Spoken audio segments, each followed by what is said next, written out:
vamos lá então. A Bárbara pediu para eu conversar com vocês sobre a captação de recursos financeiros para vocês poderem ver Duende na Irlanda. Vamos lá. A ideia aqui eu separei em 3 etapas, tá? Uma etapa de planejamento, uma etapa de execução, que é a parte realmente divertida, onde a gente vai falar de ações, de coisas que vocês podem fazer para realmente mobilizar recurso, né? Captar recurso para aliviar aí na viagem, nos projetos. E a terceira etapa, que é a apresentação de contas, que faz parte de qualquer atividade escoteira onde a gente mexa com o dinheiro. Primeira coisa, é entender que a gente tem 2 conceitos aqui para trabalhar. Um é o conceito de captação de recurso e o outro é o de mobilização de recurso. É uma bobagem, aparentemente, mas ela tem uma implicação que é legal a gente considerar. Quando a gente fala captar recurso, a gente está falando de uma ação isolada, uma coisa específica e que acaba. A gente capta um recurso para fazer uma coisa e acabou. Tá? Então, dá uma sensação, dá uma ideia de efemeridade, uma coisa que termina. A mobilização não. A mobilização é uma coisa que você pode começar e ela continua ao longo do tempo. Então, ela é mais apropriada, você fala em mobilização, quando você trabalha com ações mais longas, com um percurso mais longo, onde você tem que mobilizar pessoas, entidades, empresas, fazer várias ações para você conseguir alcançar o seu objetivo. Como a gente está falando, nesse caso específico, de um projeto onde vai acontecer lá em 2022, mobilização é um termo mais adequado. E ele tem uma outra implicação. Ele lembra a gente que a gente pode contar não só com a minha ação pessoal, mas com a ação de muita gente. A gente vai mobilizar recursos. E dentre esses recursos, o mais importante talvez seja as pessoas. Vamos lá. Então vamos falar um pouquinho de planejamento. Planejar, gente, é a gente olhar o futuro, imaginar onde a gente quer chegar, definir quais os objetivos que a gente quer alcançar, ou seja, o que a gente vai precisar fazer para chegar nesse futuro que a gente está visualizando, e antecipar o que a gente vai precisar executar, o que a gente vai precisar fazer para chegar lá. Não é nada muito complexo, isso aqui acho que não é novidade para vocês que trabalham com projetos, faz parte de qualquer projeto essas 3 coisas aí. Mas também tem uma parte que é importante e que nem sempre a gente presta muita atenção, que é a parte de registro. Gente, todo planejamento ele requer um registro. A gente tem que poder olhar e comparar o que a gente está fazendo com o que a gente pensou lá no início. Então, se vocês querem ir para a Irlanda em 2022, registra, olha, o clã decidiu ir para a Irlanda em 2022. Para isso, a gente vai fazer uma mobilização de recursos para captar X reais de dinheiro para diminuir a taxa que cada um teria que desembolsar, o valor que cada um teria que desembolsar individualmente. Nós vamos fazer dessa forma, estamos pensando em fazer tais e tais ações. Isso aí não é para ser escrito na pedra, isso vai mudar certamente com o passar do tempo e com o andar aí do projeto das ações de mobilização. Mas é importante a gente registrar cada coisa que acontece para a gente poder chegar lá no final e avaliar o que deu certo e o que não deu certo. Para quando a gente for viajar, sei lá, para o Canadá, para Singapura, para a África, né, no próximo multi ou nas próximas atividades, a gente olhar para trás e falar, poxa, olha, a gente tentou fazer essa ação aqui, não funcionou, mas essa aqui que a gente improvisou deu super certo. Então você precisa registrar essas coisas para você ter memória das coisas e poder comparar se o que você planejou funcionou ou não. A outra coisa é monitorar a execução. É para cada ação que você planejar, você acompanhar à medida que essa ação está sendo executada e corrigir o rumo. O princípio é o mesmo. Se você não monitora, você não sabe se você está indo bem ou se você está indo mal. Então você precisa estar sempre acompanhando, registrando as coisas e avaliando, está dando certo ou não. E aí a gente já está indo ali para avaliar e corrigir. À medida que a gente faz uma determinada ação, toma uma determinada atitude, executa um determinado plano, a gente tem que estar sempre acompanhando e fazendo as correções necessárias. Se a gente perceber que o negócio está saindo do trilho, olha, descobre o que está errado e volta para corrigir. Uma das primeiras etapas para você planejar um projeto, seja uma viagem, seja uma ação, seja qualquer coisa, é você listar, você levantar as necessidades. E para isso a primeira coisa que você tem que fazer é listar o que você quer. O que você espera dessa viagem para a Irlanda? Qual a expectativa de cada um e do clã como um todo para esse multi? Onde vocês querem chegar? Lista, faz uma lista mesmo. Tá? É livre, sem freio, brainstorm. Porque depois disso, vocês vão pegar e vão mensurar quanto que custa executar cada um desses desejos. Vocês vão valorar, ou seja, vão orçar. Quando eu quero ir, a gente quer ir uma semana antes para fazer turismo na Irlanda. Beleza, quanto custa isso? O que a gente precisa para fazer isso? Tá? Eu quero chegar lá, eu quero visitar, sei lá, eu quero fazer uma caçada aos duendes perdidos. Legal, bacana, como é que funciona isso? Quanto precisa? Quem faz? Quem quer ir? Aí depois a gente precisa priorizar. Tem 3 categorias que vocês precisam definir que é importante. Primeiro, o que é essencial? É essencial passagem aérea. A gente não vai para a Irlanda de carro, de bicicleta. Então, é essencial definir, fazer a inscrição para o MUT. Isso aí tem um custo. Então, é essencial. Cada um vai pagar o seu. A gente vai fazer uma vaquinha para rachar isso aí, para ninguém ter que pagar a inscrição. Né? Outro item é o que é importante, aquela coisa, olha, ia ser muito, muito, muito legal se a gente conseguir fazer tal coisa, se a gente conseguir fazer o turismo, mas não é essencial, se não der, não deu, paciência. E a outra coisa é o que é desejável, é aquela coisa que, olha, se der, show, se não der, tudo bem, não vamos perder grande coisa, não é o mais importante. Então são 3 níveis que vocês precisam definir. Obviamente, quando vocês estiverem fazendo as ações de captação, vocês vão focar primeiro em atender o que é essencial, depois, se sobrar dinheiro, vocês vão vão aplicar isso aí no que é importante, e se ainda sobrar dinheiro, vocês vão lá para a lista de desejos que são menos importantes. E de novo, registra. Decidiu, fez a listagem do que vocês querem, levantaram as necessidades, definiram, fizeram os orçamentos, registra, anota isso tudo. Porque vai chegar lá no final, lá no meio do projeto, vão começar a aparecer outras coisas. E vocês vão ter que rever essa lista. Vocês vão ter que ver, poxa, a gente pensou nisso, mas lá atrás a gente definiu que o turismo não era uma coisa essencial, que se não desse, não deu. A gente está indo para o MUT, não estamos indo para passear. O passeio é um extra. Se der, ótimo, se não der, tudo bem. Então, se lá no meio do caminho vocês mudarem de ideia, é importante, porque isso vai ter um impacto no valor que vocês vão precisar arrecadar. E vocês só vão lembrar do que vocês decidiram se vocês tiverem isso registrado em algum lugar. Senão, já era. Plano de mobilização. Gente, o que é isso? O plano de mobilização é vocês bolarem o que vocês vão fazer para conseguir levantar os recursos que vocês precisam. Vocês vão precisar definir quem vai estar envolvido. Por exemplo, vai ser só o clã? Vocês vão abrir, por exemplo, para gente de outras seções ajudarem? Vocês vão chamar os familiares? Vocês vão pedir ajuda para a diretoria? Então vocês têm que definir quem que vai ajudar na mobilização, quem é que vai botar a mão na massa com vocês para fazer o levantamento de recursos, para fazer o levantamento do din-din. Outra coisa é quem será sensibilizado. Isso aí a gente está falando de público. Para quem vocês vão pedir dinheiro? Para quem vocês vão fazer ações que vão gerar recurso para vocês? Quais são os públicos de cada tipo de ação? E a outra coisa é quem vai fazer o controle, ou seja, quem vai ser aquela pessoa que vai ficar responsável por controlar o dinheiro, que vai receber, que vai pegar essa grana, vai guardar no banco, que vai aplicar para esse dinheiro não se perder, tá? Que vai controlar, que vai fazer compras quando precisar fazer, que vai chegar lá e vai fazer a compra das passagens aéreas, que vai reservar o hotel. Então, quem vai ser o responsável? Tá? Pode ser uma ou pode ser mais pessoas.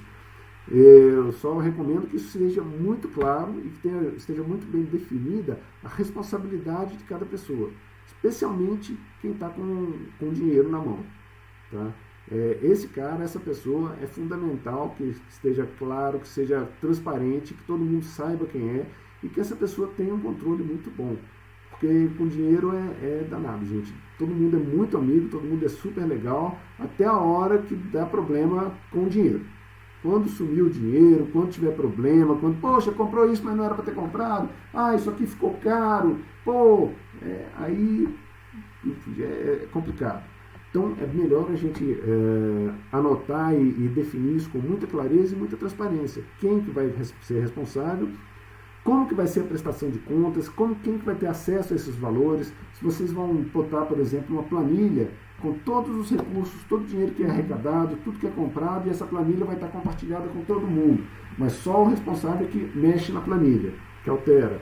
Essa é uma boa prática, por exemplo.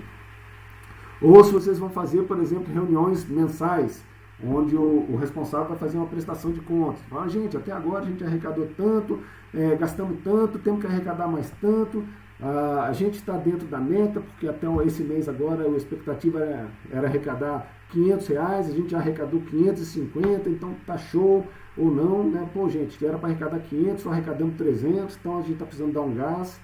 Essa pessoa é quem vai ser o maestro da banda, quem vai dar o tom da música.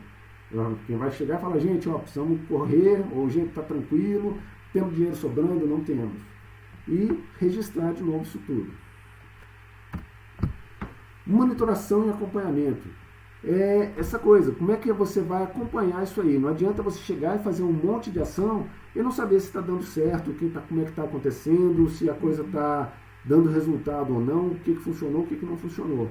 Então vocês têm que ter um plano de a cada ação, por exemplo, fazer uma avaliação logo depois, ou disponibilizar mecanismo de acompanhar isso online, como essa planilha financeira, por exemplo. A outra coisa é para quem que a gente vai dar as informações de acompanhamento. Se o responsável vai passar isso para o chefe de seção, para a Comad, se vai passar isso aí para um responsável, que é o coordenador geral, se é que vai ter um coordenador geral, essa decisão tem que ser de vocês. Quais serão os pontos de controle? Ponto de controle é aquele momento onde a gente para e avalia. Vamos fazer um ponto de controle. Então senta todo mundo que está envolvido na organização da mobilização e discute, olha, o que foi feito, o que não foi feito, o que está certo, o que não está. E, de novo, registra, faz uma ata dessa reunião de ponto de controle, por exemplo, e disponibiliza essa ata para todo mundo que está envolvido na mobilização. Transparência, gente, é fundamental quando a gente está falando de monitoramento, de monitoração e acompanhamento. Se não tiver transparência, é complicado. Tá? Então, tentem dar o máximo de transparência possível. O ideal é que todo mundo esteja ciente de tudo que está acontecendo. Prestação de contas, gente, é outra coisa que é fundamental. Como que vai ser feita essa prestação de contas? Quando vocês voltarem da Irlanda, além de trazer brinde para todo mundo, né, lembrancinha, souvenir, etc., e muitos distintivos, como é que vocês vão prestar as contas? Porque muita gente vai ter dado dinheiro para vocês, ou vocês vão ter vendido coisas, ou vocês vão ter conseguido doações. E mesmo que não seja isso, é sempre de bom tom vocês fazerem a prestação de contas, tá? Nem que seja para vocês mesmos. Então, como vai ser isso? Vai ser uma planilha, vai ser uma ata, vai ser vocês vão ter um responsável financeiro, vai elaborar um parecer, né, sobre isso aí, e o Comad vai aprovar. Tem várias formas, vocês precisam combinar qual é a forma que vocês vão optar para isso e se existe alguma regulação, alguma norma no estatuto do GEJA ou no estatuto da OEB que vocês tenham que obrigatoriamente cumprir. Tá? Quais os formalismos? É isso que eu estava falando. Vocês vão ter um parecer? Vai ser uma planilha? Vai ser uma ata? Vai ser o quê? O que vocês vão chegar e de que forma vocês vão demonstrar essas contas? Já adianto, por exemplo, que é altamente recomendável guardar todos os comprovantes fiscais. Tudo que é nota fiscal, cupom, voucher, etc. Guarda tudo. Porque o ideal é que isso aí esteja tudo junto com a prestação de contas. No final, o que acontece? A prestação de contas tem que bater os valores que entraram com os valores que saíram.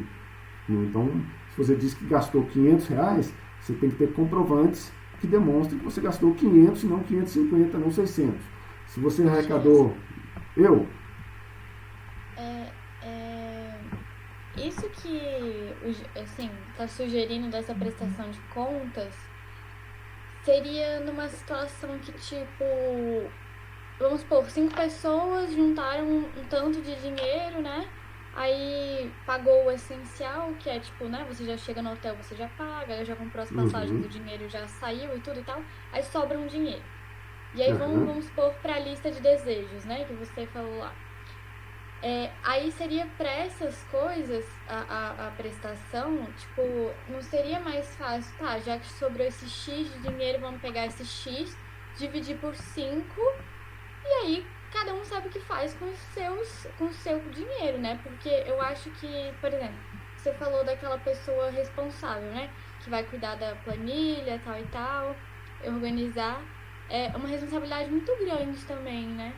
Sim, sem dúvida. Agora, são coisas diferentes. A prestação de contas é o resultado final de tudo. É você chegar e falar, olha, durante todo o projeto nós arrecadamos, chute, R$5.000. Nós tivemos R$4.800 de gastos. Estão aqui os comprovantes. Tá? Então sobraram aqui R$200.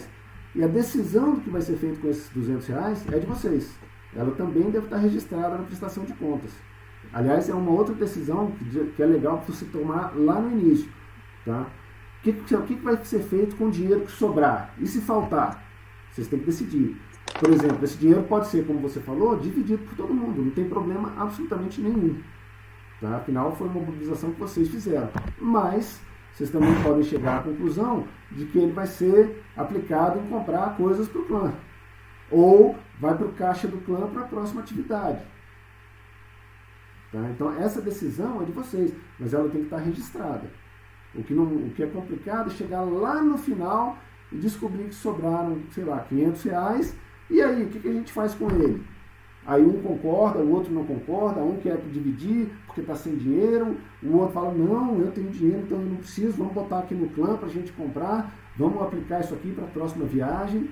Essas decisões elas precisam ser tomadas antes, para não dar problema lá na frente. Tá? A prestação de contas ela é uma outra coisa. É você mostrar para quem aplicou dinheiro, para quem entregou dinheiro, como que o dinheiro foi gasto, como que o dinheiro foi usado, durante todo o processo. Inicialmente eu orcei que as minhas passagens iam custar, as passagens que a gente vai pagar para todo mundo, iam custar R$3.000. Só que a gente conseguiu negociar e saiu por R$2.800. Beleza, então você tem aqui uma prestação de contas onde o planejado era 3.000 e o realizado foi 2.800. Tá? Então você tem aí um saldo de R$200 que vai estar lá. Porque pode ser que ali, além das passagens, a estadia, você estava pensando que ia gastar 500 e chegou lá foi 800. Então a prestação de contas é no final de tudo, você montar essa apresentação. Falar, olha, eu gastei tanto em estadia, tanto em passagens, tanto em comida, tanto em turismo, tanto em não sei o quê. E o nosso previsto era gastar isso, isso, isso, e comparar uma coisa com a outra. Tá? E falar, olha, então a gente arrecadou 5.000, gastou 4.800, sobraram 200. Ficou mais claro um pouquinho? Ficou sim, tranquilo. Obrigada. Então tá jóia. Eu vou falar um pouquinho mais de prestação de contas lá no final, se vocês ainda não estiverem querendo me matar. Vamos lá. Parte agora mais divertida, a execução. Tá? Então vocês pensaram, fizeram todo planejado, vocês imaginaram tudo que vocês precisariam fazer para a atividade de vocês acontecer. Beleza? Agora vamos executar. A primeira coisa que vocês vão precisar fazer é um cronograma. Vocês, durante esse planejamento, vocês fizeram um brainstorm, fizeram lá, pensaram em 20 ações diferentes, as quais a gente vai falar de algumas aqui. Quando que cada ação dessa vai acontecer? Vocês não vão lançar as 20 de uma vez. Vocês vão fazer aos pouquinhos, de acordo com épocas do ano, com, sei lá, o que for mais conveniente para vocês. Segundo, qual a estratégia, ou quais as estratégias de mobilização? Vocês podem fazer ações que são concomitantes, ou vocês podem fazer ações, uma de cada vez, seriais. Tá? Ou um misto das coisas, fazer uma ação que vai rolando e outra ação que enquanto essa grande está rolando, vocês vão fazendo coisas mais pontuais. De novo, mais uma vez, controle financeiro o tempo todo, tá? E acompanhar os objetivos, que é aquela reunião de ponto de controle. Uma vez por mês, por exemplo, vocês vão definir qual a melhor periodicidade. Uma vez por mês, por exemplo, é sentar e descobrir, olha, a gente estava previsto arrecadar tanto, arrecadamos tanto, está dentro, está fora, vamos ter que incentivar, vamos ter que dar um gás nas ações, vamos ou não, está legal. Então, a execução começa com isso aí. Agora, quais as ações? E aí é que a coisa começa a ficar legal, é a parte mais divertida. Eu listei algumas ações aqui, colocando prós e contras de cada uma delas. Não listei todas, até porque isso aqui é uma coisa muito ampla, né? Então tem 500 coisas que dá para fazer, mas eu listei as mais comuns e uma ou outra aqui que são um pouquinho não tão usuais para o nosso universo escoteiro. Primeira ação é uma ação que vocês já estão acostumados, que é a venda de trecos e cacarecos. Trecos e cacarecos, estou falando, por exemplo, de camisetas, de din-din, de canecos, de bottoms, de pins, qualquer coisa que vocês consigam produzir e vender para as pessoas. Tá? Quais os prós desse tipo de coisa? Primeiro, é uma coisa relativamente simples. Fazer uma arte de uma camiseta, encontrar alguém que faça a camiseta e vender, não tem muito segredo. ela pode ser feita repetidamente. Todos os sábados, quando tem atividade, vocês podem chegar lá e fazer aquele anúncio na bandeira, botar cartaz na sede, combinar de deixar lá na lojinha, tá? E está acontecendo lá direto. Deixa o produto lá para vender. Vocês só vão ter que controlar estoque e recebimento e pedidos, se for o caso, né? Por exemplo, camisetas, vocês não vão mandar fazer 100 camisetas de cada tamanho, né? Vocês vão ter que pegar os pedidos e fazer de acordo com os pedidos. Agora, canecas, por exemplo, vocês podem fazer uma encomenda de 100 canecas, botar para vender. Está acabando, compra mais 100. E vocês podem fazer isso com várias coisas. Vocês podem fazer, ao mesmo tempo, vocês podem fazer, por exemplo, a grife da Irlanda. Fazer 3, 4, 5 modelos de camiseta, mais uma caneca no formato de duende, mais caneta, mais um pin ajude-nos a ir para a Irlanda. Enfim, vocês podem fazer um monte de coisas e vender um monte de coisas. Quais os contras disso aí? Em geral, essas coisas têm um resultado financeiro que não costuma ser tão alto. Há exceções, obviamente, tá? Mas a margem que a gente consegue vendendo camiseta, por exemplo, não é muito grande. A gente teria que vender muitas camisetas para ter um resultado que seja significativo, principalmente quando o custo que a gente tem orçado para o projeto é alto. Uma viagem para a Irlanda não vai sair barata, né? Então vai precisar arrecadar, não sei, 10 mil reais, 20 mil reais, estou dando um chute. Para você conseguir 10, 20 mil reais de lucro, de resultado operacional positivo, vendendo camiseta, vendendo caneca, etc., tem que vender coisa pra caramba. Então, o resultado financeiro desse tipo de coisa não costuma ser alto. É bom para quando você tem um projeto onde você não tem um custo muito alto, você precisa de sei lá, 500 reais, aí você consegue. Passou muito disso, você tem que ter muitos produtos e um volume de venda muito alto. Outro contra é que o controle financeiro disso aí tem que ser excelente. Você tem que ser uma pessoa super organizada, super metódica, super disciplinada. Porque, especialmente quando você tem muitos produtos, você tem muita gente que está pagando, que está fazendo encomenda, que está recebendo. Aí uma cara vai querer pagar em cartão, o outro vai depositar na sua conta, o outro vai trazer dinheiro, você tem que arrumar troco e você vai ter que controlar. Você vai ter que saber, por exemplo, camiseta, vai ficar nesse exemplo. Quem encomendou? Esse cara que encomendou já pagou? Se ele já pagou, ele já foi entregue a camiseta dele?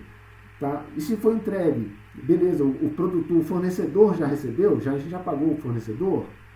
Né? Então, é complicado esse controle financeiro. Você precisa ter uma pessoa que seja muito organizada. Não é impossível, tá? Não é estritamente difícil, mas você tem que ter controle.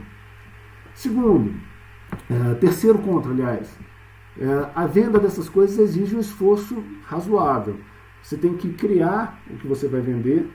Então, você, por exemplo, vai vender a camiseta, você tem que fazer a arte da camiseta. Vai fazer a caneca, você tem que fazer a arte da caneca. Você tem que procurar os fornecedores, quem é que vai produzir aquilo lá. Vocês têm que ver qual fornecedor que é mais barato. Então, vocês têm que orçar com vários fornecedores. Você tem que controlar a produção, né? Ou seja, você tem que pegar a arte da camiseta, mandar para o cara, pegar teste, verificar se o cara fez o negócio direitinho. Você tem que controlar a entrega. Então, você tem que ter uma pessoa que vai ficar por conta disso, no mínimo. E o outro contra é que isso aí requer um investimento inicial. Você, quando fizer um pedido de caneca, dificilmente você vai encontrar um fornecedor, a não ser que seja aquele cara super brother, que também é escoteiro, que adora o movimento, né? Mas, vamos combinar, né? Você não vai encontrar com muita facilidade um cara que chega e fala, não, eu vou fazer para você 20 camisetas, você me paga só quando você vender. Não vai rolar, né? Muito difícil. Algumas dicas para fazer esse negócio ter mais sucesso, para fazer essa venda de trecos e cacarecos dar mais certo. Primeiro, pensar em coisas simples de produzir, mas que agradem as pessoas. Aquela camiseta que o clã fez em 2017 para ir para a Islândia, cara, até hoje está sendo vendida, é fácil de fazer, tá? Eu diria que foi um grande sucesso. Tanto é que a gente adotou isso aí como um produto G, já está sendo vendido na lojinha, qualquer um consegue encomendar, vendeu bastante. A outra coisa, casar esses trecos com o público certo. Se a gente está falando de uma atividade escoteira, de um evento escoteiro, e a gente vai vender alguma coisa para escoteiro, que esses caras se interessam? Pô, coisa de aventura, barraca, camiseta com motivo escoteiro, vender distintivos especiais. Vocês podem, tem muita gente que vende distintivo. A margem de lucro é assim, pequeniníssima, né? Mas é uma coisa que também é simples de fazer, que não custa caro, é um investimento relativamente barato, né? E que de repente vocês conseguem tirar aí uma margem de lucro percentual boa. O valor absoluto talvez não seja tão grande, a não ser que vocês vendam um distintivo aí na casa dos milhares. Se vocês vão, por exemplo, fazer uma coisa em comemoração ao Dia dos Namorados, cara, por que não? Faz uma camiseta temática para o Dia dos Namorados e vende. Aí você não precisa nem ficar no grupo escoteiro. Vocês podem vender para os amigos, para a família, etc. Tá? Então, pensa no que vocês têm, as opções que vocês têm, o que vocês sabem e podem fazer, tá? E qual a ocasião, quem é que pode querer comprar aquele tipo de coisa. Lembra que vocês não precisam ficar no grupo escoteiro, vocês não precisam vender só coisas para escoteiros. Para quem é que está nas redondezas aí de vocês? Quem são seus amigos, seus conhecidos? Quais as comunidades que vocês interagem? É escola, quem trabalha, talvez tenha gente que trabalha, pode vender coisa pela internet, né? Tenta fugir do óbvio, que é ficar no grupo escoteiro, porque senão você esgota o público. Vai ter uma hora que o pessoal não vai querer mais comprar as coisas. Outra coisa, outra dica, é avaliar se vale a pena. Como eu falei, a margem de vender esse tipo de coisa não é grande. Então, quando você vende uma camiseta, você vai ter uma margem de 10, 15 reais. Quando você vende um distintivo, a margem é de 1, 2 reais. Vale a pena o trabalho que vai ter de fazer a camiseta, criar a arte, procurar o fornecedor, orçar, negociar, ter que aguentar o cara que às vezes não entrega no prazo, combina e fura, tá? Ou entrega um negócio e não ficou legal, aí o seu cliente não quer aquela camiseta, você vai ter que trocar. Avalia se o resultado financeiro vale a pena o esforço que vai ter. Porque às vezes vocês vão chegar à conclusão de que, olha, cara, fazer distintivo é muito legal. E pode ser bacana para dar um gás, para incentivar, etc. Mas o resultado financeiro não vai ser grande. Tá? Vale a pena ou não vale? Nem sempre o resultado financeiro é tudo. Avaliar também se a gente vai ter fôlego para levar essa ação de vendas até o final. Porque a pior coisa que tem é a gente começar a vender o negócio e chegar lá no meio, a gente desiste porque a pessoa que estava fazendo aquilo lá não tem mais tempo, ou porque o fornecedor que estava fazendo não quer mais fazer e a gente não tem um plano B, tá? Ou porque a gente chega a uma conclusão lá na frente que, putz, não está dando, etc e tal, não dá dinheiro, não vale a pena, e o que você vai fazer com quem já encomendou? Tá? Então, avalia. Avalia sempre, antes de começar, se vocês vão conseguir levar aquilo lá até o fim. E até o fim, gente, a melhor medida de entender o fim tem a ver com a meta de vocês com aquela venda específica. Se eu quero vender camiseta, quanto que eu quero ganhar de recurso em função dessa venda? Tá? Eu quero ganhar R$500 vendendo camiseta, R$500 de lucro, de resultado. Legal, então eu vou saber se chegou ao fim quando eu atingir R$500. Tá? Óbvio, se chegar a R$500 e ainda tiver muita gente querendo comprar, poxa, eu vou esticar isso aí. Mas se chegar nos R$500 e você está vendo que foi um sofrimento para chegar nesses R$500, aí fala, não, encerra, não vamos mais vender camiseta. Ou se chegar lá no meio do caminho e você vendeu R$300 de camiseta e está lá um mês e não tem um pedido. Bom, então realmente é hora de encerrar por aqui a venda de camisetas, vamos partir para outra coisa. Última dica. Tenta vender produtos únicos, produtos que são específicos, exclusivos de vocês. Tá? Ou seja, não revendo a camiseta da Nacional. Não revendo a caneca que você encontra na Feira da Torre.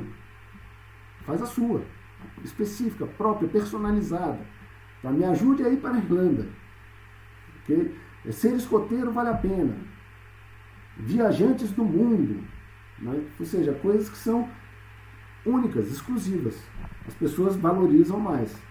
Tá? Outra coisa, outra ação que vocês podem fazer, que também é uma velha conhecida, rifa. Né? Rifas não tem nem muito o que falar, né? É uma coisa que é simples de fazer, que todo mundo já conhece, já sabe como é que funciona. Rifa é uma coisa que dá um retorno financeiro que pode ser até mais interessante do que venda de coisas, tá? Porque afinal você vai ter um custo, que é o custo do prêmio da rifa, e você pode vender 10, 20, 100, 200, 500 rifas.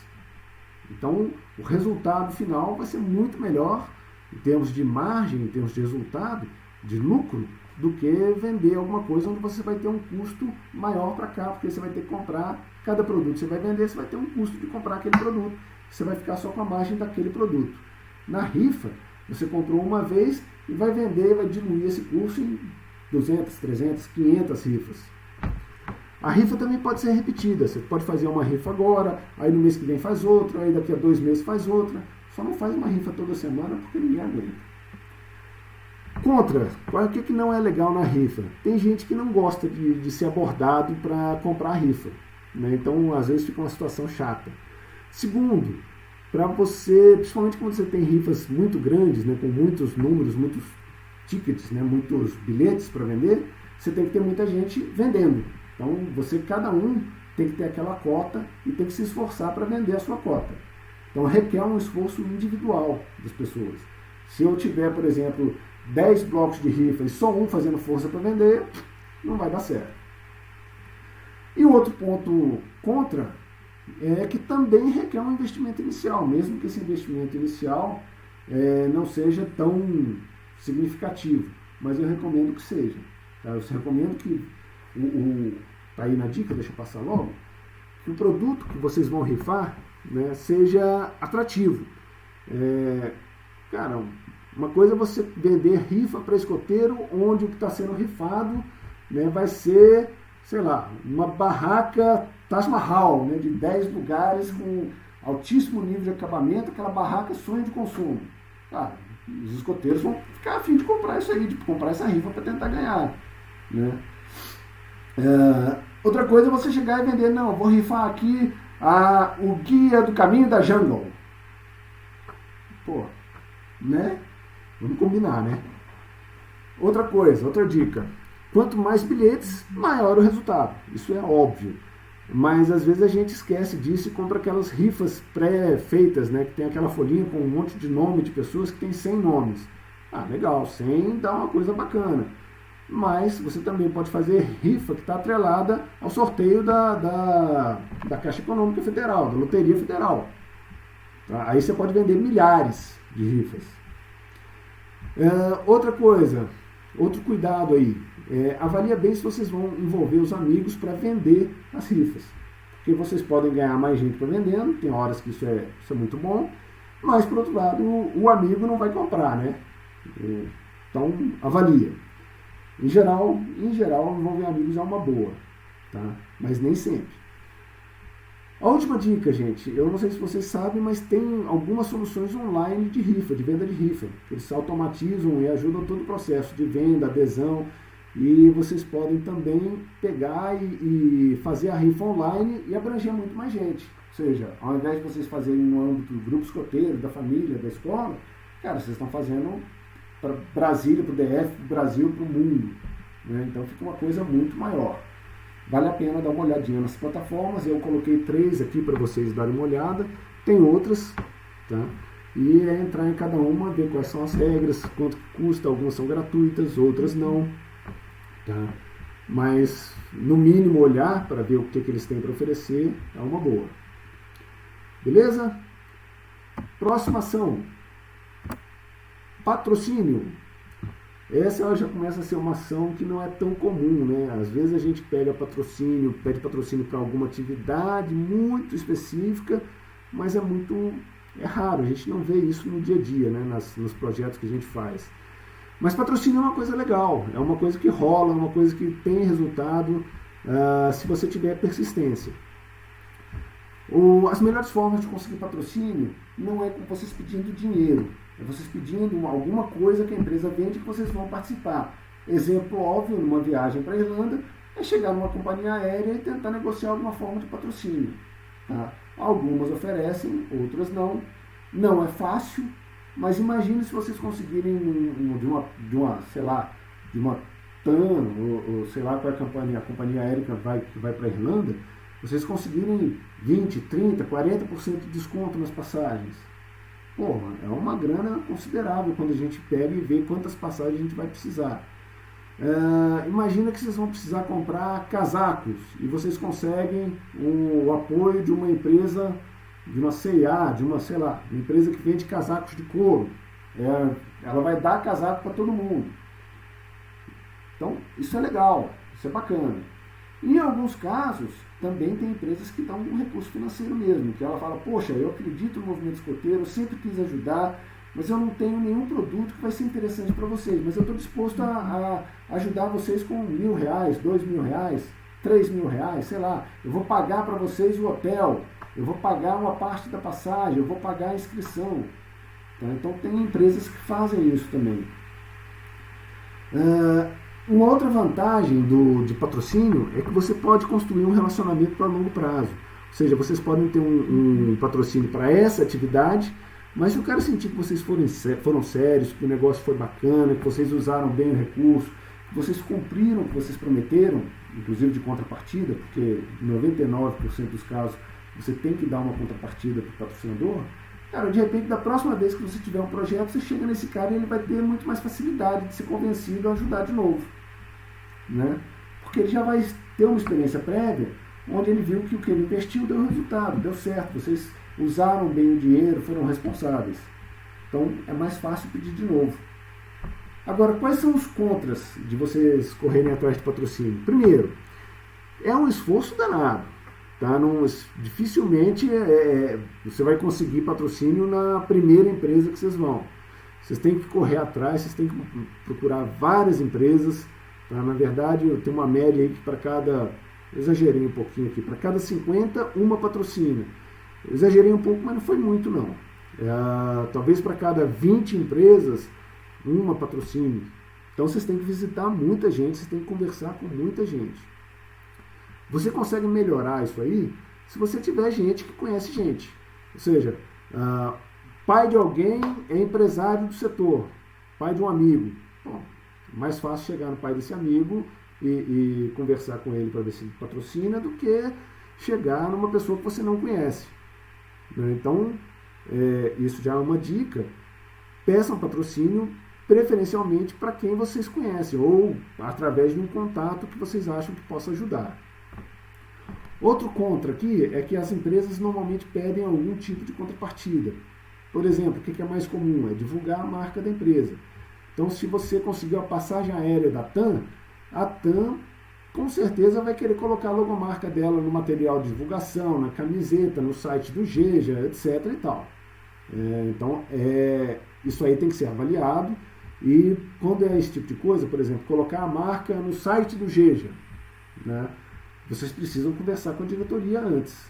Vocês não podem prometer isso para a empresa patrocinadora sem bater o martelo com a diretoria. Porque pode ser que a diretoria fale, não, cara, eu não posso deixar uma empresa aqui colocar a marca, por mais que ela esteja ajudando. Ou então, legal, a gente faz até uma página especial para o evento, vê com a empresa se ela aceita, ao invés de colocar no site do GESA, a gente criar um site especial para isso e colocar a marca lá. Então, tem que conversar. Quais as dicas para conseguir patrocínio? Primeiro, procurar empresas que possuem afinidade com o projeto.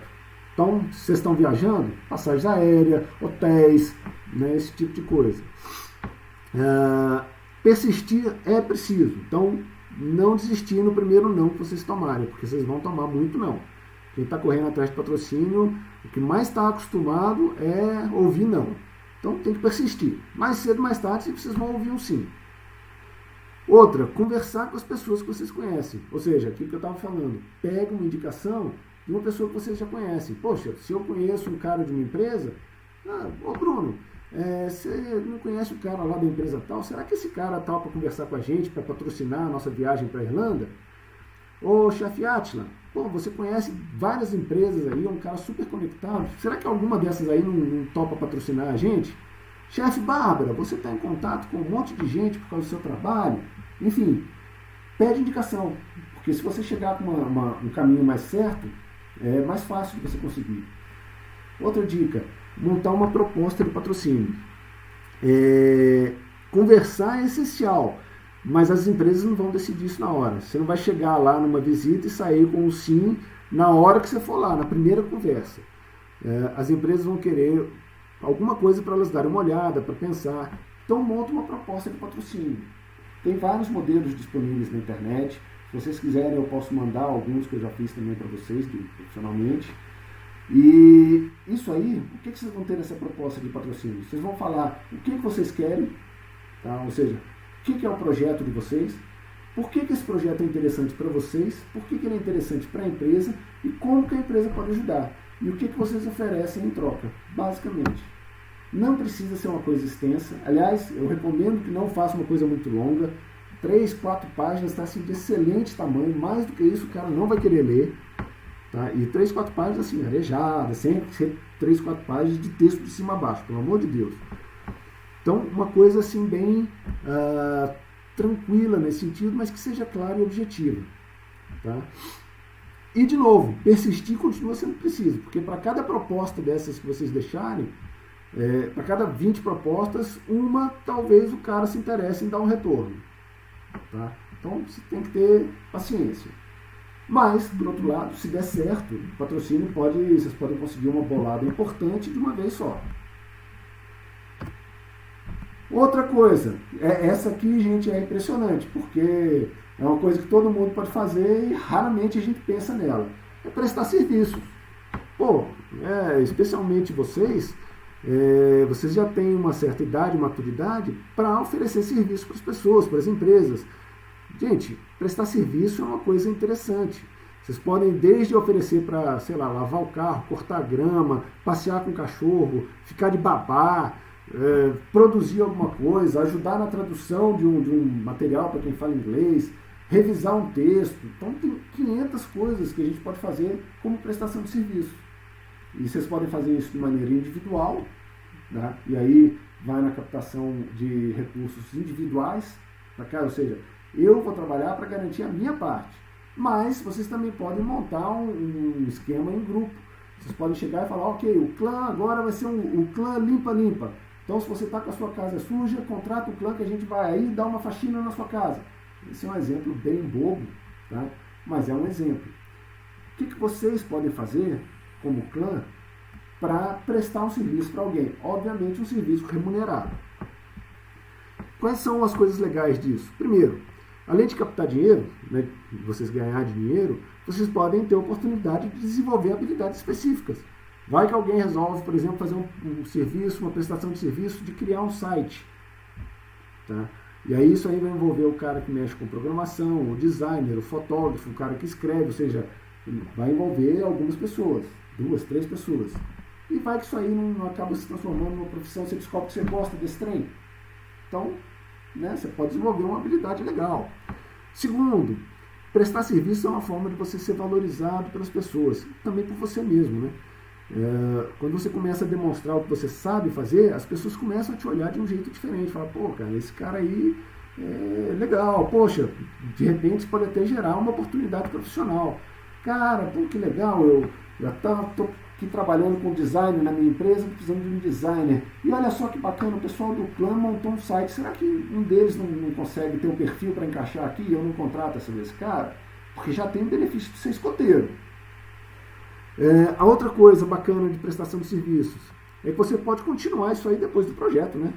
Você não precisa parar. Você pode montar disso aí, pode nascer uma startup, por exemplo, pode nascer uma empresa, pode nascer uma ação social, sei lá. E é digno, né? Você trabalhar, ganhar dinheiro trabalhando é uma coisa extremamente digna. Quais são os contras disso aí? Eu só vejo um, e que eu tenho lá minhas dúvidas se isso é realmente um contra, que é tomar parte aí do seu tempo livre. Ou seja, não vai dar para ir tanto para o cinema, talvez não dê para ir tanto para o barzinho, talvez chegue no final de semana e você esteja mais cansado, porque além de estudar, você teve que fazer alguma coisa, teve que prestar um serviço, teve que trabalhar. Tá? Mas, gente, vocês já estão com 18 a 21 anos. Isso aí, de um jeito ou de outro, vai ser parte da rotina de vocês. Se não é ainda, em breve. Então, é uma forma de já começar. Dicas para você escolher você prestar serviços e ganhar dinheiro com isso. Primeiro, escolhe um tipo de serviço que você tem afinidade. Então, faz alguma coisa, presta um serviço que você goste de prestar. Não queira prestar um serviço pensando em ganhar dinheiro exclusivamente, tá? Porque vocês vão acabar se frustrando. E aí vocês vão fazer um serviço mal feito, vão ficar emburrados e não vão ganhar dinheiro, porque, né, ninguém gosta de trabalhar com quem está com a cara fechada, com a cara amarrada lá o tempo todo. Então, descobre aquilo que você gosta, tá, de fazer, mesmo que você ainda não saiba fazer muito bem. A experiência você adquire com o tempo. Se você tiver paixão por aquilo, você vai chegar lá, você vai adquirir a competência que você precisa. Outra coisa é fazer o serviço com alegria. Gente, nós somos escoteiros, né? Escoteiro é alegre, sorri nas dificuldades.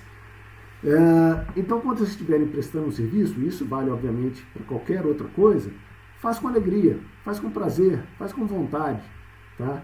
Porque ninguém aguenta ver alguém trabalhando com a cara amarrada, trabalhando com aquela cara de, putz, que saco, estou aqui, tenho que trabalhar. Né? Aí você não vai trabalhar muito tempo com esse tipo de raciocínio. Outra coisa, e essa aqui é muito importante e é uma coisa cultural. O brasileiro, em geral, ele não sabe se valorizar. Cara, é terrível. A gente tem uma cultura no Brasil que acha que ganhar dinheiro parece que é coisa feia, é pecado. Gente, ganhar dinheiro é uma coisa natural, trabalhar é uma coisa natural, e você valorizar o seu trabalho é uma coisa fundamental. Cara, você está gastando o seu tempo, que é a coisa mais preciosa que você tem no mundo, tá? É a única coisa que você não consegue repor, tá? Você está usando o seu tempo para fazer alguma coisa. Isso tem valor. Então, valoriza o seu trabalho. É muito comum, principalmente para quem tem muita facilidade em determinada coisa, querer fazer as coisas de graça e achar que isso não vale nada. Poxa, eu sei desenvolver site, então vou desenvolver um site. Quanto custa? Bobagem, paga qualquer coisa. Gente, para mim pode ser fácil. Para quem contratou, para quem eu prestei o serviço, aquilo ali pode valer ouro. Então, valorize o trabalho, saibam cobrar. Não é extorquir o próprio coitado do sujeito, mas também não é dar de graça, ou quase de graça, né, o que você usou a sua competência, o seu talento, o seu tempo para desenvolver. Se valorizem.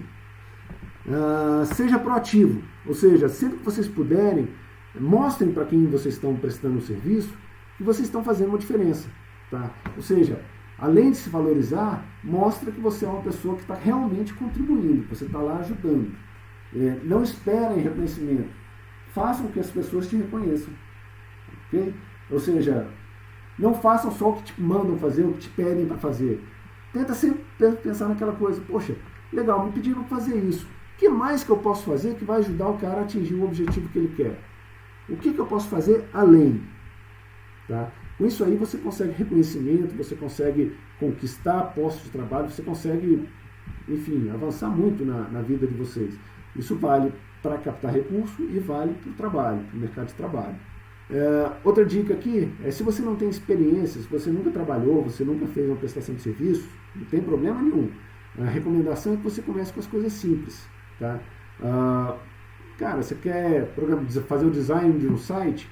Não queira aprender a fazer em PHP logo de início. PHP é uma linguagem de programação. Pega um editor visual, que você consiga mexer, que você consiga assistir um tutorial e vai aprendendo aos pouquinhos. Tá? Se você chegar prometendo que vai resolver os problemas do mundo em uma semana, tanto você quanto o cara que te contratou vão ficar frustrados. Não é para vocês, né? Mas às vezes vocês até conseguem conseguir, às vezes até dá para conseguir algumas especialidades aí. Não é o caso de vocês. Outra, e a última ação específica que eu coloco aqui, que é o crowdfunding. São os famosos vaquinha, quicante, etc. e tal. Né? Que é aquela coisa da arrecadação coletiva, né? De financiamento coletivo. O que isso aí tem de legal? Primeiro, você pode envolver milhares de pessoas, porque o projeto está na internet. Se você divulgar que o seu projeto está na internet, muita gente pode ter acesso, muita gente pode se interessar e querer ajudar. Então, você consegue atingir muita gente. Segundo, por causa disso, por causa dessa capacidade de atingir muita gente, você pode conseguir captar muita grana, muito dinheiro. Gente, tem empresas que financiam o lançamento de produtos inovadores, tecnológicos com esse tipo de coisa, com financiamento coletivo. Tem gente que arrecada $100 mil, $500 mil, $1 milhão. Tá? Então, a possibilidade de você arrecadar com isso aí é muito grande. Depende do seu projeto. Segundo, ou melhor, terceiro ponto positivo disso aí. No caso escoteiro em geral, a gente pode sensibilizar as pessoas para uma causa. Tá? Seja essa causa, por exemplo, uma viagem à Irlanda, ou seja essa causa já é captar recurso para viabilizar a construção de um parque infantil, ou para ajudar uma casa de velhinhos, um lar de velhinhos. Enfim, quase todos os projetos que a gente se envolve, eles têm um fundo social, eles têm uma causa que é legal, que as pessoas costumam se identificar. Tá? Então, a gente tem um ponto positivo muito grande para trabalhar com esse tipo de plataforma. Outro ponto positivo é que os sites de crowdfunding, de financiamento coletivo, eles deixam que a gente faça uma apresentação muito detalhada do projeto, se a gente quiser. Então a gente consegue explicar todas as expectativas que a gente tem, de que maneira que esse projeto vai beneficiar a nós, as pessoas, a sociedade, o que a gente precisa, como que a gente vai fazer, qual é o nosso plano. Então a gente pode colocar tudo que a gente quiser na plataforma. E aí a gente, obviamente, vai colocar o que é interessante para ajudar a captar os recursos, para captar o dinheiro, sendo transparente, sendo honesto. Quais os pontos negativos? Primeiro, você tem que preparar um material de comunicação de muito boa qualidade. Na verdade, você tem que preparar 2 materiais de comunicação. Um é o que vocês vão colocar na plataforma. Em geral, isso aí é um vídeo. Quanto mais bem feito esse vídeo, melhor. Tá? Então tem que ser um vídeo muito legal. Textos bem escritos, revisados, sem erro de português, que tem uma leitura bacana, fotos bacanas, ou seja, o kit plataforma tem que ser muito bom, porque com isso aí você vai conseguir sensibilizar melhor as pessoas. Quanto melhor esse material de comunicação que vai estar lá na plataforma, mais fácil vai ser as pessoas entenderem o que vocês querem, por que vocês querem e por que elas vão doar ou vão contribuir com o financiamento. A outra coisa é a seguinte, vocês precisam dimensionar muito bem a expectativa de retorno financeiro que vocês vão ter dessa ação de financiamento coletivo. Por que isso? Porque os sites estabelecem metas e vocês só recebem o recurso se vocês atingirem aquela meta. Então, se você chega lá e fala, olha, o nosso projeto do plano de ir para a Irlanda, eu vou colocar aqui que eu quero captar R$500 mil. Cara, se você não captar R$500 mil, você não recebe nada e o fundo vai devolver o dinheiro para quem doou, para quem apoiou o projeto. Agora, se você estabelece lá que a sua meta é de R$1.000, R$1.000 não é muito difícil de atingir. Então, provavelmente você vai atingir e vai até passar da meta. Aí você vai receber esse recurso. Tá? E nada impede que você lance uma segunda campanha lá na frente. Ok? Então você tem que dimensionar, você tem que achar aí um meio termo, e não tem fórmula, não tem regra para isso. Vai ter que ser uma coisa muito avaliando e usando o bom senso, mas você tem que dimensionar qual vai ser a sua meta. Alguns sites permitem que vocês façam metas intermediárias, ou criem meta 1, meta 2, meta 3, por exemplo. E o outro contra, e na verdade eu não acho que isso é um contra, é uma questão até de ser justo, você tem que prever alguma contrapartida para você dar para quem apoiou. Se eu apoiei a viagem da Irlanda com R$50, poxa, eu não mereço uma lembrancinha que custe 5, né? Alguma coisinha que vocês vão me dar em troca se o projeto atingir a meta. É interessante. Eu tenho até uma sugestão aqui para vocês, tá? Por exemplo, se vocês resolverem lançar uma campanha de financiamento coletivo para ir para a Irlanda, por que vocês não colocam como agradecimento, né, como essa contrapartida para quem apoiar, um álbum de fotos da viagem, onde o cara pode chegar e imprimir. Ou vocês podem mandar entregar na casa do cara um álbum impresso com 10 fotos selecionadas. Eu ia achar muito massa receber assim de contrapartida de um projeto desse tipo um álbum de fotos. Só uma ideia. Aqui a gente tem 2 páginas aqui do benfeitoria.com, que é um site de financiamento coletivo que tem a ver com o tipo de projeto que a gente faz no movimento escoteiro, que tem a ver inclusive com a opção de vocês de ir para a Irlanda. Nesse site, por exemplo, eu encontrei um projeto de financiamento de uma pessoa, um sujeito, que está pedindo ajuda para ele poder fazer um curso em Stanford, na Universidade de Stanford. Né? Se ele pediu isso aí, por que vocês não podem pedir apoio para ir para a Irlanda? Né? Outras opções de outros sites são o Kikante e o Catarse. Tem também o Vaquinha, tem o Kickstarter, tem vários outros. Tá? Eu listei esses 3 aí. O Benfeitoria, ele tem coisas aí que a ver com, ele tem parcerias com o movimento escoteiro, por isso que eu dei uma preferência para mostrar, falar um pouquinho desse aí. Dicas, pesquisem as plataformas, tá? Tem essas 3 que eu mostrei, mas tem outras. Então cada uma pode ter um perfil que é mais adequado para o público que vocês querem, tá? Gente que está disposta a investir em causas sociais costuma ir mais no Benfeitoria. Gente que está disposta a investir em tecnologia costuma ir para o Kickstarter. E assim por diante. Tá? Verifica o perfil de cada plataforma e vê qual que é mais adequada para o projeto, ou seja, no caso aqui para a viagem, e qual tem o público adequado que mais está perto do que vocês imaginam que poderia contribuir. Outra dica, o vídeo vale ouro. Tá? Em todas essas plataformas você tem a opção de colocar um vídeo. Capricha nesse vídeo. Tá? Faz um vídeo bem feito, chama alguém que realmente conhece de produção, um amigo de vocês. Não estou falando para gastar dinheiro, porque afinal o objetivo é arrecadar, né? Mas com certeza vocês conhecem muita gente que trabalha com vídeo, então faz um vídeo legal, bem feito, bem filmado, com um roteiro bacana, com textos bacanas, porque isso aí ajuda muito na hora de vocês convencerem as pessoas a apoiarem o projeto. Outra dica é que vocês podem oferecer contrapartidas diferentes em função do valor doado.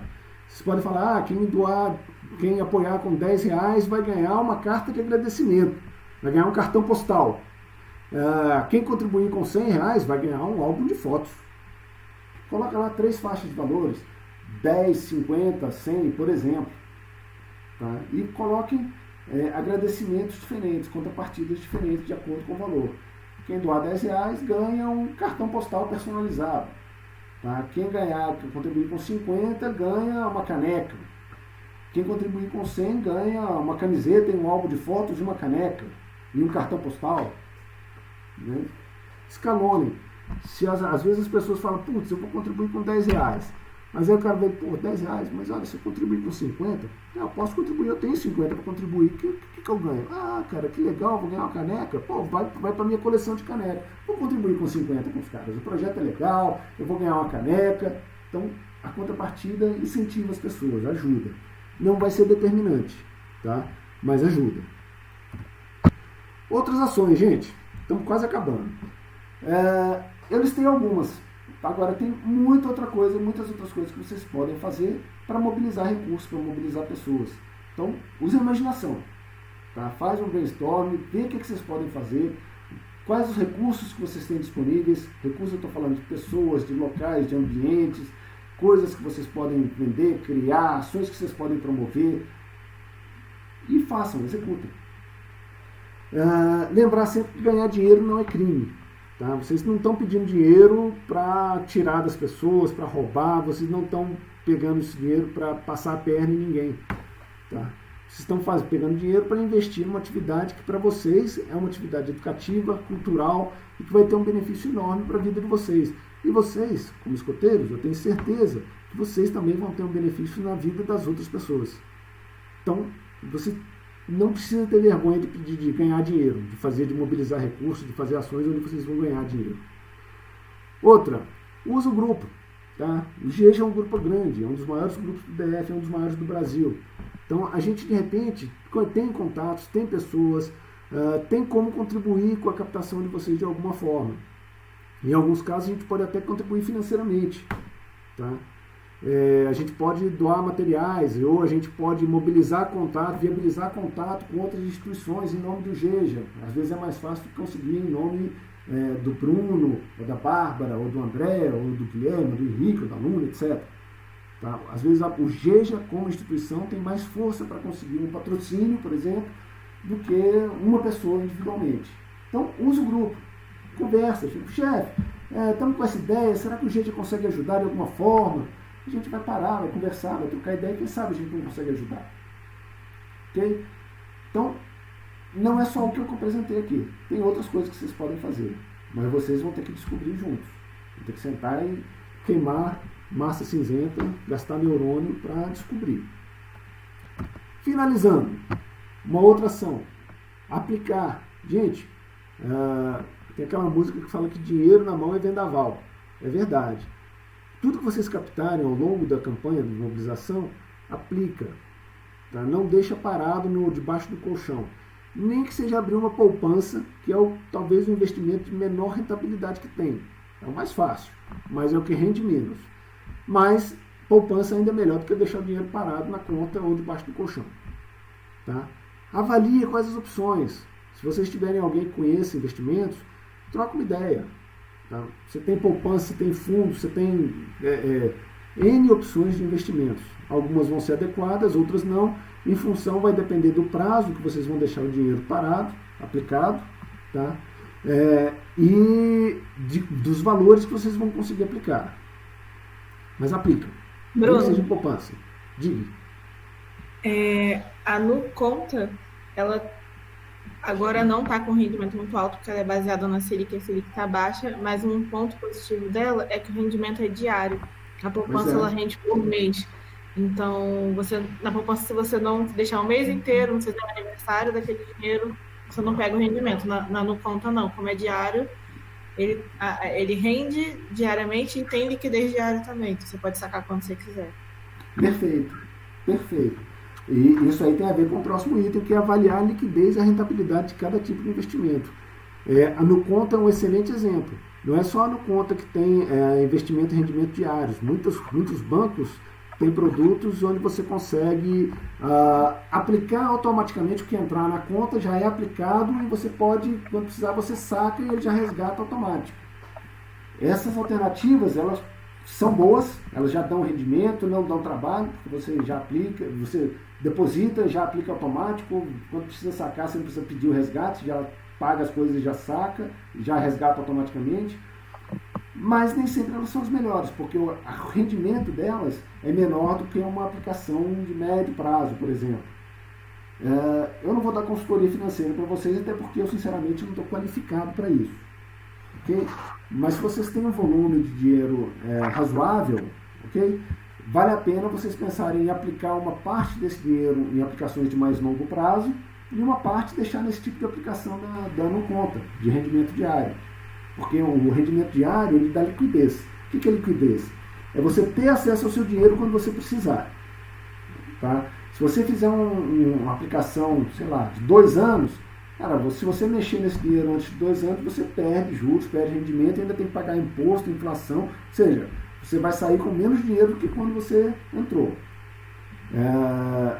Em compensação, se você levar até o final, o rendimento que você vai ter vai ser maior do que a poupança ou do que esse rendimento diário da NuConta, por exemplo.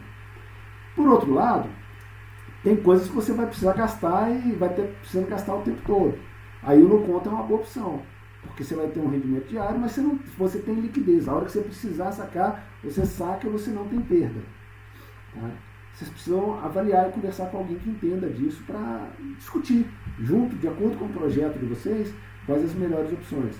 E, de novo, definir aí quem é que vai ser responsável por acompanhar isso aí, por estar fazendo essas aplicações, avaliando, né, controlando isso aí. Outra coisa, na hora de comprar, sempre orçar fornecedores diferentes, não fechar com o primeiro cara, negociar sempre, não tenham vergonha de pedir desconto, chorar, brigar, bater na mesa. Tá? Gente, pechincha é uma coisa importante. Negociar sempre condição de pagamento. Um exemplo disso. Se você vai comprar uma passagem aérea e o valor for o mesmo à vista ou parcelado, financeiramente comprar parcelado é o melhor negócio. O valor pode ser o mesmo, mas ao invés de você gastar, sei lá, 5 mil reais de uma vez, você vai gastar 1.000 agora, 1.000 no mês que vem, 1.000 no outro, etc. Só que esses 4.000 que você não gastou no primeiro mês, estão aplicados e estão rendendo. Então é dinheiro que está entrando na conta de vocês. Tá? Então, ao invés de você gastar 5.000 de uma vez, você vai continuar gastando os mesmos 5.000. Mas você vai estar lá um rendimento que está entrando todo mês com dinheiro que você não gastou no primeiro mês. Então, a condição de pagamento é legal. Sempre que o valor à vista for igual ao valor parcelado, via de regra, parcelado é mais negócio financeiramente. E, de novo, aquela dica aí de sempre pegar os comprovantes de despesa. Comprou qualquer coisa, pega a nota fiscal, pega o cupom. Se o cara não tiver nota nem cupom, pede um recibo. Tá? E pede em nome ou do GEJA, no caso, ou da pessoa que está fazendo a compra. Aí depende de como que vocês vão ter combinado a prestação de contas lá naquela etapa de planejamento, lá atrás. Bom? E por fim, acho que esse aqui é o penúltimo slide, gente. Olha só que alegria. Lembrar da prestação de contas. Tá? Entender o que é prestar contas. De novo, a gente volta naquela discussão que a gente teve lá no começo. Prestar contas é você mostrar que você gastou, você usou o dinheiro da forma que foi planejada, ou o mais próximo disso possível, e justificar quando não foi possível. Tá? Vocês precisam também elaborar essa prestação de contas e definir para quem vocês vão prestar contas. Se é para a comadre, se é para o chefe, se é para o grupo, se é para, por exemplo, se vocês tiverem crowdfunding, vocês vão ter que fazer algum tipo de prestação de contas em alguns sites, eles pedem, outros não. Tá? Mas vocês vão ter, por exemplo, que lembrar no crowdfunding de dar lá os presentinhos para a galera. E eu vou deixar uma dica aqui em relação à prestação de contas e, na verdade, em relação a toda essa questão do controle financeiro. O GEJA tem um curso que é o Dominando Financeiro em Atividades Escoteiras. Está no site do GEJA, qualquer um pode fazer. Tá? Ele foi pensado para os chefes, mas qualquer um pode fazer esse curso. E ele dá um geral de todo esse processo de controle financeiro. Fica a dica, vale a pena, especialmente o responsável financeiro, dar uma olhada nesse curso. Não é longo e ele tem uma planilha que ficou muito legal. Tá? Uma planilha de controle que ajuda você a controlar gastos, fazer orçamento. Quando for o caso, por exemplo, de um acampamento, ele ajuda a definir taxa de inscrição, enfim. De repente é legal fazer. E uma outra dica, a própria UEB, a própria Nacional, lançou um guia de mobilização de recursos para grupos escoteiros, que está nesse endereço aqui complicadinho, que depois eu mando o link direto aí para vocês, via Bárbara. Ela passa para vocês pelo WhatsApp do clã. Tá? Esse guia está previsto mais para ações em nível de grupo, ou seja, o que um grupo escoteiro pode fazer para mobilizar recursos financeiros, mas tem muita coisa lá que vai servir para os projetos de vocês também. Gente, o que eu tinha para falar para vocês era isso. Agora eu queria que vocês me dissessem se isso tudo aí serve de alguma coisa, ajuda ou não. E aí eu estou à disposição de vocês para tirar dúvidas, falar, etc. Se ninguém tiver dormido. Ok. Eu estava pensando realmente em fazer alguma coisa, né?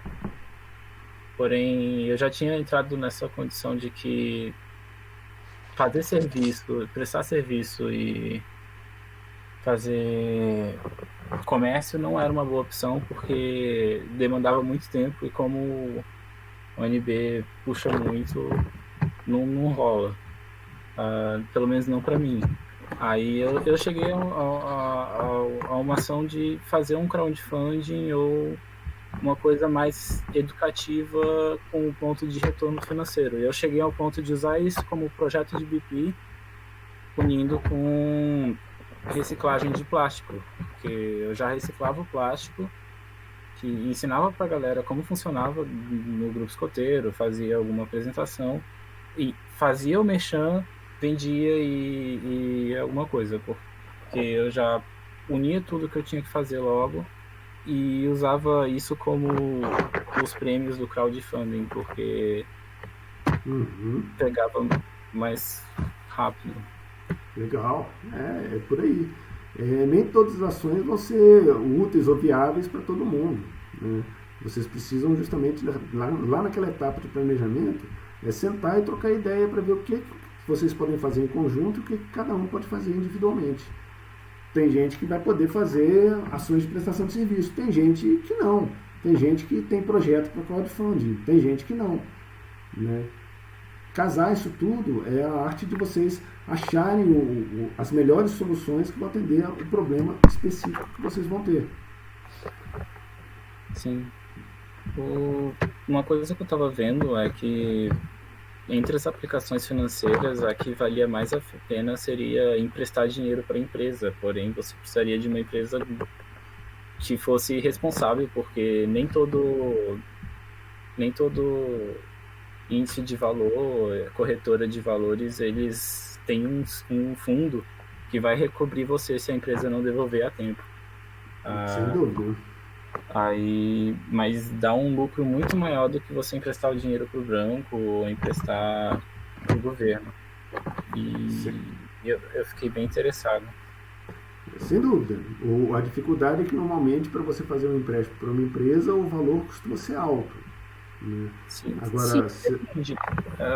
Eu comecei a achar investimentos a partir de 1.200, assim, dava para fazer um 140 do CDB, 150.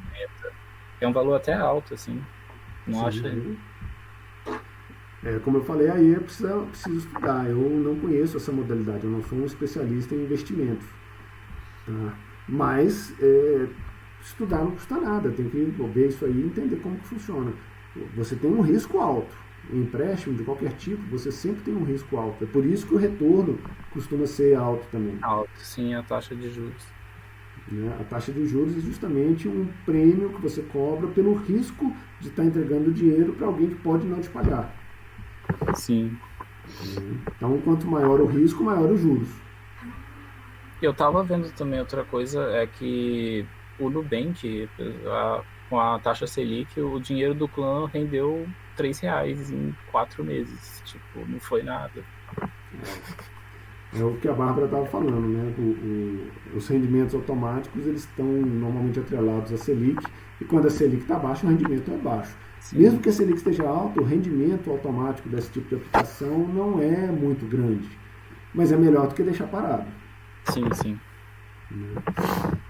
E é Se o dinheiro tivesse numa caixinha, não tinha rendido nada, né? Tinha corrido o risco de perder a cédula. Exatamente. Nem R$ 3 entrava. É por isso que os consultores de investimento costumam falar que você precisa dividir o seu dinheiro. Você não pode botar todos os ovos numa cesta só. Uma parte você deixa para o rendimento automático, outra parte você bota no fundo de renda fixa, outra parte você bota na poupança. E aí o perfil depende do seu objetivo. O que você vai fazer depende do seu objetivo e do prazo que você tem para alcançar esse objetivo. No caso do patrocínio, alguém já conseguiu fazer dentro de jogos?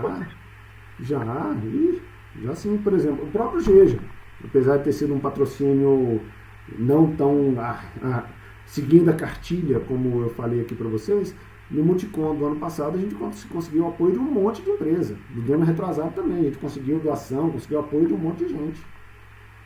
A gente emitiu aí pro ano passado, de 2019, foram acho que uns 5 ou 6 certificados de agradecimento para empresas que patrocinaram, que doaram material, doaram coisas para a gente viabilizar aquele trabalho lá na cidade estrutural. Na Casa Batuíra, em 2018, foi a mesma coisa. Foram umas 5, 6 empresas que doaram tora, doaram... não vou lembrar das coisas. Doaram tinta, doaram um monte de coisa para a gente poder fazer aquela reforma lá naquela casa de apoio à criança. Então a gente consegue. O patrocínio pode ser também um item de uma rifa. Também pode ser. Você pode, por negociar com a empresa, doar alguma coisa que vai ser rifada. Tem uma outra coisa, uma outra ação que vocês podem fazer e que para vocês tem tudo a ver e que eu acabei não colocando lá na lista, que é, por exemplo, eventos. Vocês podem organizar eventos, obviamente não hoje, né? Mas acho que daqui para 2022 espero que tenha melhorado. Mas vocês podem organizar eventos e cobrar ingresso, cobrar consumação, vender coisas lá dentro, né? Eventos é uma coisa legal, fazer uma festa junina, fazer uma festa de Halloween, fazer, sei lá, né? Tem vários eventos, vocês vão saber disso aí muito melhor do que eu. Sim. Ou seja, a conclusão disso tudo é que tem muitas formas da gente mobilizar recursos e de ganhar dinheiro para viabilizar projetos. Cada uma tem suas vantagens e desvantagens, cada uma requer mais ou menos esforço, tá? Mas no final das contas, o que interessa é o seguinte: se você não fizer nada, você não vai ganhar nada. Se você fizer alguma coisa, pode ser que você ganhe alguma coisa e isso te ajude. A única certeza que a gente tem é que o não já está com a gente. Então a gente precisa correr atrás do sim. O que eu estava pensando aqui agora é que nessa temática do evento eu poderia também juntar, além de arrecadar dinheiro pro Multi e tudo, A gente podia também fazer um esquema de doação também. Sim. Tipo, fazer uma gincana no qual, para participar da gincana, Sim. você tem que fazer uma doação de 1 quilo de alimento, porém dentro da estrutura da gincana vai ter barraquinha para vender comida, água, esse negócio. Sim. Aí ganha uma grana com a comida que vai estar vendendo e ainda arrecada uma coisa para poder doar para alguma instituição necessitada. Perfeito. Também é outra forma. Outra coisa legal de evento é que vocês podem transformar os eventos numa tradição. Né? Todo ano vai ter o Festival Geja Halloween. Né?